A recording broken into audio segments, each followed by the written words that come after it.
Today we're going to make some cheese. We'll make a vegan Dill Havarti. It's really easy to make. It only requires a handful of ingredients. It's a piece of cake. Or cheese, actually, I guess. But before we get started, I like to start off with a good drink to keep me company while I do my thing in the kitchen. So for today's drink, I think it'll be fitting since we're doing a Dill Havarti. I should do something with dill. So my favorite go-to drink that involves dill would be what I like to call the Dagobah pickle. Dagobah. That Dagobah is no good, especially if you fly an X-Wing and you want to land, not so good. So to start this drink, we'll start off with a regular rocks glass. We need some rocks, and for this one, those rocks will be in the form of X-Wing fighters, quite fitting. So we have our X-Wing fighter ice cubes. We'll add some whiskey. I like Dickel whiskey for this one, so we'll use some Dickel. And then we need to add the dill, so I like to add a little pickle juice to it. And then for the final touch, let's do a dill spear. And there we go. We've got our wonderful Dagobah pickle. And yes, so now we can get started. Now, like I mentioned, this vegan cheese recipe is pretty simple. Anybody can do this. It only takes a little bit of time. So let's get started. So what you're going to need for this recipe, let's go through the ingredients. We'll need unsweetened soy milk. We'll need refined coconut oil, tapioca flour, nutritional yeast, kappa carrageenan, fresh lemon juice, white wine vinegar, salt, and of course we need our dill. If you've gone to the store and picked up your jar of coconut oil, you're probably looking at it wondering, this looks like Crisco, this solidified oily type thing. How do I use this in my recipe? Well, don't worry, I thought the same thing. All you've got to do is either scoop it out and put it in another container, or just take the lid off and put the jar itself in the microwave, heat it for a short period of time, like 20 seconds or so, and you'll see that it starts becoming a liquid. Once your coconut oil is liquefied and ready, we're going to add 2/3 of a cup of our coconut oil to the blender. We'll also need a 1/4 cup of tapioca flour,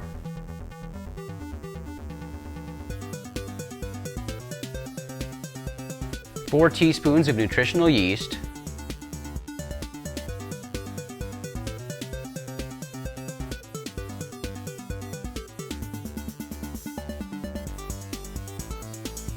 1 tablespoon of kappa carrageenan, 2 teaspoons of fresh lemon juice, 2 teaspoons of white wine vinegar, 1 teaspoon of sea salt, 1 1/3 cups soy milk,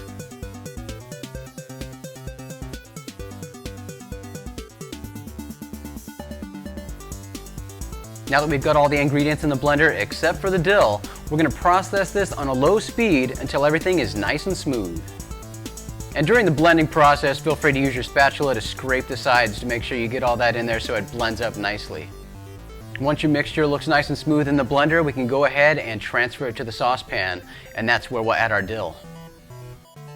Now that we have everything in the saucepan, we're going to cook this over a medium-low heat, stirring regularly.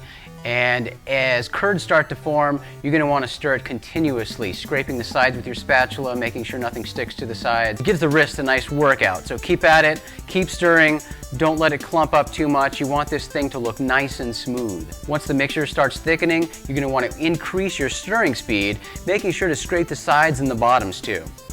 Now your time on the stove where you've got to stir this stuff is going to vary, obviously. It could be around 5 minutes. That's what you should look for, but it could be less, it could be more. Really what you're looking for is for your mixture to be nice and thick.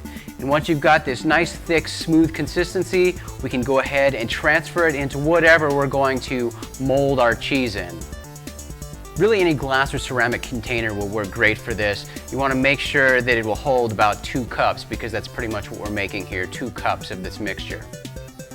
Now you can transfer everything to your container. Just tip the pan over, dump it right into the container, let it all flow out, and don't try to smooth the surface at all. Let it settle on its own. You're going to want to leave this out in your container for about 20 minutes. By that time, all the lumpiness on the top, it should settle down, so don't try to smooth it. And then once that 20 minutes is passed, You want to cover your container with saran wrap, making sure that the saran wrap comes in contact with the cheese itself. Don't push down, but make sure it does come in contact. Wrap your container in the saran wrap, and now we're ready to put the cheese into the fridge. After the cheese has been in the fridge in its container for at least 6 hours, we can take it out, dump the container over to get the cheese out. Now what we're going to do is wrap the cheese in a paper towel. What this will do is help to absorb some of the remaining moisture in the cheese. Then we'll take that cheese wrapped in the paper towel, put it in a Ziploc bag, making sure to get all the air out of that bag, and then put it back in the fridge. And you want to leave that in the fridge, in the bag, in the paper towel, for at least 24 hours. I know it's hard to wait, you just slaved away making this cheese and you want it now, but do wait that 24 hours to get the right consistency, the right texture, the right firmness in the cheese. Then after that 24 hours, take it out and you'll be able to enjoy your vegan Dill Havarti.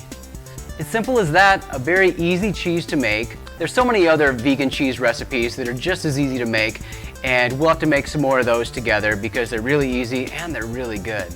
But this one, the vegan Dill Havarti, I hope you enjoy it. If you like dill, you should. And yeah, I really like dill. That's a good pickle. For this recipe and many more delicious vegan cheeses, check out the book, The Non-Dairy Formulary by Skye Michael Conroy. You can pick it up on Amazon.